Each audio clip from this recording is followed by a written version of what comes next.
बिस्मिल्लाहिर्रहमानिर्रहीम। अस्सलाम वालेकुम स्टूडेंट्स। अच्छा, आज हम लोग उसकी आइगन वैल्यू और आइगन फंक्शन के एग्जांपल्स करेंगे। कल मैंने आपको डेफिनेशन बताई थी और उसकी हमने एग्जांपल्स भी थोड़ी सी स्टार्ट की थी, तो चलो उसको हम लोग कंटिन्यू करते हैं। तो ये 52 एग्जांपल है। इसमें कहता है कि जो आइगन वैल्यू और आइगन फंक्शन हमने फाइंड करना है एसल प्रॉब्लम का। ये प्रॉब्लम हमें दे दी हुई है और ये साथ उसने बाउंड्री कंडीशन भी दे दी। ठीक है जी। अब इसमें कहता है कि as a sign of lambda non negative, हमें पता है कि लैम्डा क्या होता है, नॉन नेगेटिव होता है। अगर नॉन नेगेटिव होता है इसका मतलब फिर बाकी कौन सी दो पॉसिबिलिटी बची। तो नेगेटिव अगर नहीं होगा तो क्या होगा, या तो ज़ीरो होगा फिर या तो ग्रेटर देन ज़ीरो होगा। ये दो बातें बचेंगी फिर। ठीक है, तो इसका मतलब इधर से फिर कहता है कि वो शैल टू केस हमारे पास मतलब दो केसेस बन जाएंगे कि एक दफ़ा लैम्डा ज़ीरो और एक दफ़ा लैम्डा ग्रेटर देन ज़ीरो। अब हमने असल में काम क्या करना है कि हमने काम ये करना है कि एक दफ़ा लैम्डा ज़ीरो लेना है, ज़ीरो लेके देखना है कि हमारे पास आइगन वैल्यू और आइगन फंक्शन फाइंड होता है, और फिर हमने दूसरी दफ़ा लैम्डा ग्रेटर देन ज़ीरो लेके देखना है। और दूसरा हमने ऊपर पढ़ा कि हमारा जो सोल्यूशन है वो ट्रिवियल नहीं होना चाहिए, नॉन ट्रिवियल होना चाहिए। ठीक है, ट्रिवियल सोल्यूशन ये होता है कि जब आपका जो जनरल सोल्यूशन है वो इक्वल ज़ीरो के आ जाए। ठीक है, उसको हम कहते हैं ट्रिवियल सोल्यूशन है। लेकिन अगर ट्रिवियल सोल्यूशन होगा किसी भी सिस्टम का, तो इसका मतलब उस ट्रिवियल सोल्यूशन के ऊपर हम उसका आइगन वैल्यू और आइगन फंक्शन फाइंड नहीं कर सकेंगे। हम लोग आइगन वैल्यू और आइगन फंक्शन कब मालूम कर सकेंगे, जब हमारा जो सोल्यूशन है वो क्या होगा, नॉन ट्रिवियल होगा। ठीक है जी। अच्छा, आप सबसे पहले देखते हैं इसमें, अच्छा आप चेक करते हैं कि जी पहले लैम्डा ज़ीरो के लिए क्या हमारे पास इसकी मतलब कि सोल्यूशन हमारा कौन सा आता है और हम लोग eigen value eigen function find कर सकते हैं कि नहीं। अच्छा, क्या किया देखें कि जी lambda is equal to zero in this case the differential question becomes, मतलब क्या करो, ये जो क्वेश्चन है आप इसमें लैम्डा ज़ीरो पुट कर दो। जब आप इसमें लैम्डा ज़ीरो पुट करेंगे तो आपको पता है ये सारा ख़त्म हो जाएगा। क्या बचेगा, u double prime x is equal to zero. ठीक है जी। फिर आपको मैंने बताया था कि हम लोग डी बाई टी एक्स को कैपिटल डी लिख देते हैं। अब चूँकि ये डबल डेरिवेटिव है तो हम इसको डी स्क्वायर लिख देते हैं। तो इसी तरीके से इधर था यू डबल प्राइम। ठीक है, तो इसको मैं ऐसे लिख सकता हूँ, यू डबल डेरिवेटिव को ये जैसे लिखा हुआ कि D square over D x square को डी स्क्वायर, तो इसकी जगह आ गया डी स्क्वायर, ये यू वैसे का वैसे साथ आ गया। ठीक है, इक्वल टू ज़ीरो हो गया।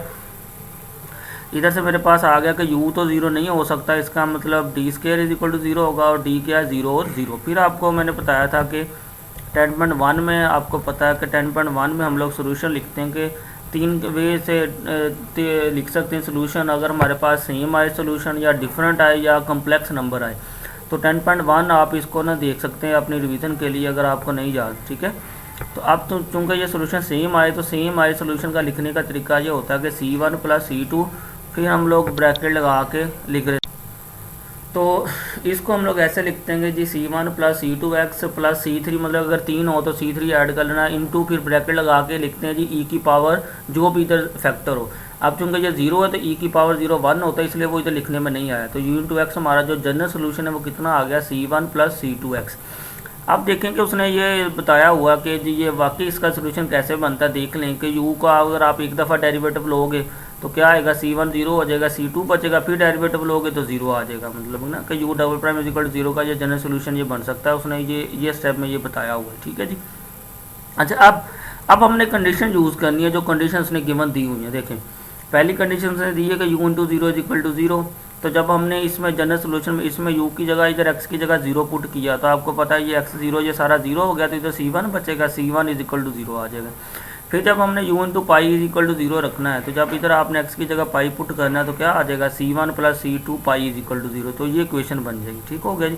अब इन दोनों क्वेश्चन को उसने ऐसे लिख लिया। फिर हम इसको सोल्व करते हैं, इनका डिटर्मिनेंट ले लेते हैं। ठीक है जी।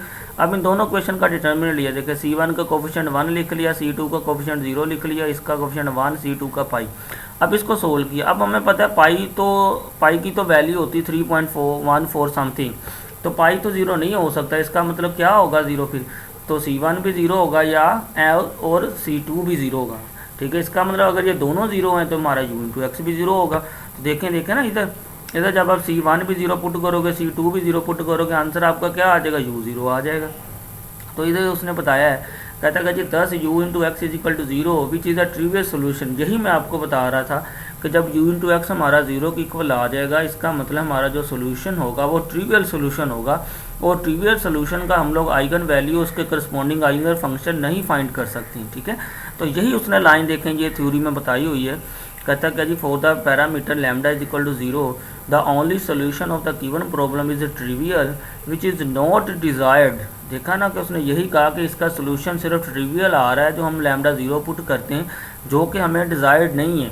तो hence lambda is equal to 0 is not an eigen value of the system. मतलब कि इसका मतलब कि लैम्डा की जो वैल्यू 0 है ये आइगन वैल्यू नहीं हो सकता। क्यों नहीं हो सकता? Because leading to no eigen function, मतलब कि इस वैल्यू के ऊपर हमारे पास आइगन फंक्शन नहीं मिल रहा। क्यों? क्योंकि आइगन फंक्शन हमारा जो फंक्शन है वो 0 आ रहा है, और 0 अगर आ जाए वो होता है ट्रिवियल सोल्यूशन, ठीक है जी। अब सेम इसी वे में हमने फाइंड करना है दूसरे केस के लिए कि लैम्डा ग्रेटर देन 0 के लिए, ठीक है जी। अब लैम्डा ग्रेटर देन 0 जब होगा इन दिस केस, ये मेरे पास इक्वेशन थी। आप इसी तरीके से इस इक्वेशन को लिख लिया कि u double prime into x, इसको लिख लिया जी D square u plus lambda u is equal to 0, और इन दोनों में से यू कॉमन लेके ये इक्वेशन बन गई। फिर इसी तरीके से ये लिखा हुआ है। अब इसकी ऑक्सिलरी इक्वेशन बनाई तो ये इक्वल टू 0 हो गया, तो D square plus lambda is equal to 0 हो गया, क्योंकि यू बराबर नहीं 0 के तो ये 0 होगा, तो डी स्केयर बराबर आ गया माइनस लैम्डा के। तो इसको डी हमारे पास में वैल्यू आ गई plus minus iota under root. अब आप ये असल में बन गया मेरे पास कि D is equal to plus minus iota lambda under root. अब आपको पता है कि 10.1 में आपको इसलिए बार बार बोल रहा हूँ कि 10.1 आपने देख लेनी है। उसमें हमने पढ़ा था कि जब हमारे पास इधर कम्प्लेक्स रूट आ जाए उसको हम कैसे लिखते हैं। उसको लिखने का तरीका असल में ये होता है कि हम लोग लिखते हैं कि C1 sin x plus C2 cos x। जो इसका इधर ये चीज़ होगी वो एंगल में आ जाएगी। तो देखें ये जनरल सोल्यूशन लिखता है कि C1 sin lambda x plus C2 cos x। अगर आपको इसकी ना मतलब आपने वैसे तो ये डिफरेंशियल इक्वेशन 1 में पढ़ा होगा 10.1 के अंदर, लेकिन अगर किसी को इसमें कन्फ्यूज़न हो तो आप 10.1 देख सकते हो, ठीक है, कि 3 डिफरेंट वे से हम लोग रूट्स को लिखते हैं। तो ये कम्प्लेक्स के लिए हम लोग इसको ऐसे लिखते हैं, ठीक हो गया जी इधर तक। अब इसकी कंडीशनें ये सेम आप पुराने वाले स्टेप कि ये हमारा u इंटू एक्स आ चुका। अब आपने कंडीशनें यूज़ करनी है कि u इंटू 0 पुट किया तो इधर से C2 0 आ गया। जब u पाई इंटू 0 पुट किया तो हमारे पास ये इक्वेशन बन गई। अब इस इक्वेशन को ऊपर वाली इक्वेशन को इन दोनों को देखें सेम पिछली वे से इसका हमने ये डिटर्मिनेंट मार्ट सोल्व किया।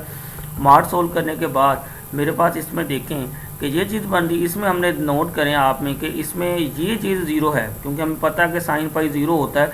इसका मतलब अगर ये चीज़ 0 है साइन लैम्डा पाई, तो इसका मतलब C1 और C2 इक्वल 0 के नहीं होगी, ठीक है जी।